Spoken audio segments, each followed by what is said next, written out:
The chess universe is a board of 64 black and white squares. When you sit down to play, just make sure to position the board so that each player has a dark square in their lower left corner.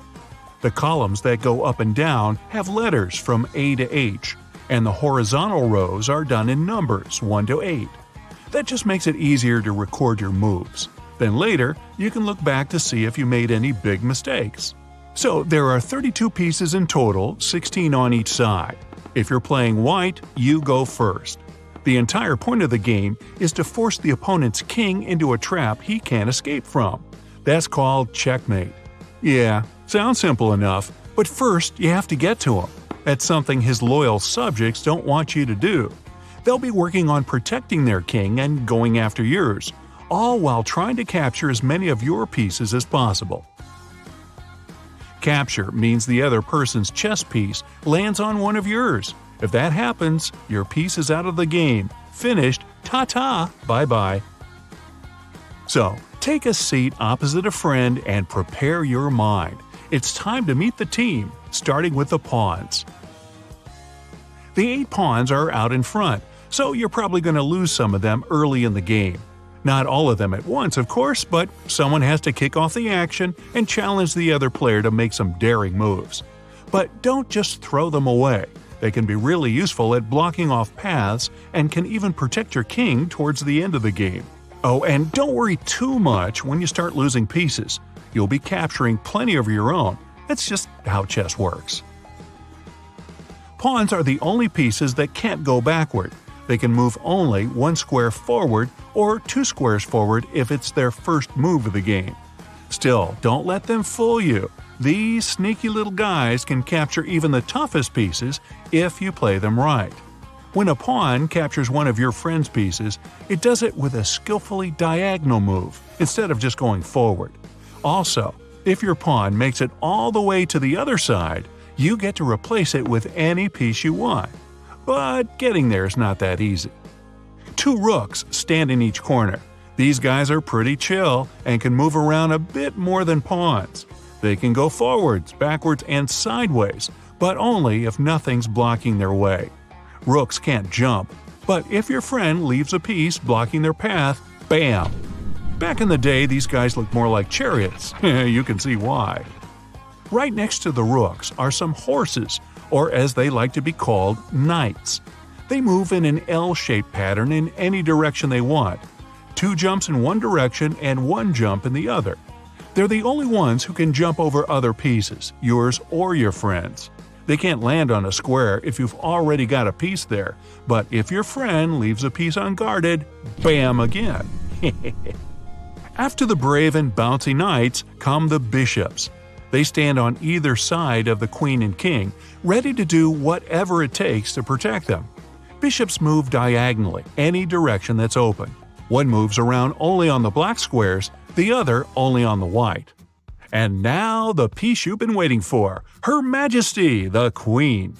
The white queen starts on a light square, and the black queen starts on a dark square. She's the most powerful piece on the board, with the combined powers of a rook and a bishop. But as always, with great power comes everybody wanting a piece of you. She's right at the top of your friend's most wanted list. If your friend captures your queen, it'll be way easier to go after the mighty king. Then it's all over. Kings can only move 1 square at a time like a pawn, but they can move in any direction, even diagonally. He captures pieces too, but it's way more tricky. Remember that checkmate thing from the beginning? When one of your friend's pieces gets into a position where they could capture the king, it's called check. Then you've only got a couple of options. Use one of your pieces to capture the piece that's threatening your king. Move your king out of harm's way, or move one of your pieces in front of your king to protect him. Once His Majesty is in check and you can't do any of those options, the game's over. It's checkmate. You can push your king so he falls over if you want to be extra dramatic. One way to avoid trouble early on in the game is to do a move called castling. If you have some open space between your rook and king, you can make them swap places, sort of. You move your king 2 squares in the rook's direction, and the rook shuffles right past him. It's the only time you can move two pieces at once. Castling can happen either to the left or to the right. You can only do it if you haven't moved those pieces yet, and as long as you don't pass through a check from any of your friend's pieces. Stalemate is something that rarely happens, but it's good to be prepared for it. It just means that you can't make any moves with any of your pieces. Your king can't move anywhere, but he's safe where he is. He isn't in check. If that happens, no one wins, and it's kind of a letdown.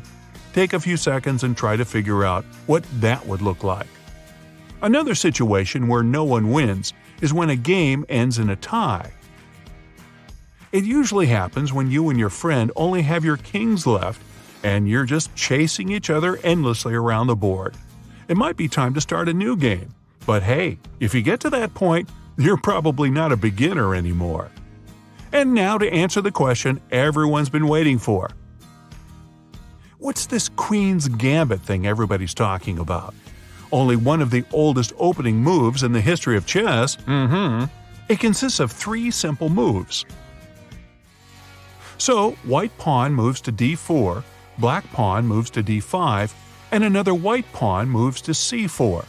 Your queen is now more vulnerable, and you'll probably lose the c4 pawn, but the upside? You get control of the center of the board. If you're more of an active player who likes to take the initiative, go for it. Now, take some time to practice a couple of Queen's Gambit variations. See what moves you could make if you were playing white or black. The great thing about playing alone is that you'll always win. Awesome! But also, you'll lose every time. A good chess game has 3 main stages. The opening. Every player sends out their scouts onto the board, trying to build a strategy and see what kind of player they're up against.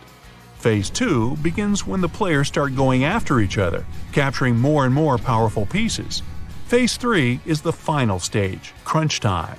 There are way fewer pieces on the board, usually less than half, and the king starts to move around a lot more. The goal isn't just to corner the king into checkmate.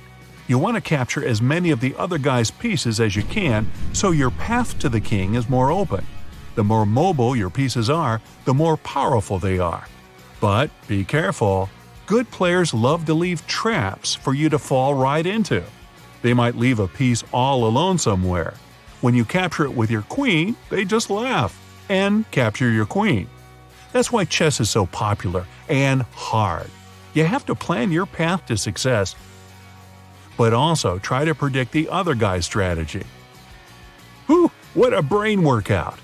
So, ready to invite a friend for a game and show him what you learned? Cool.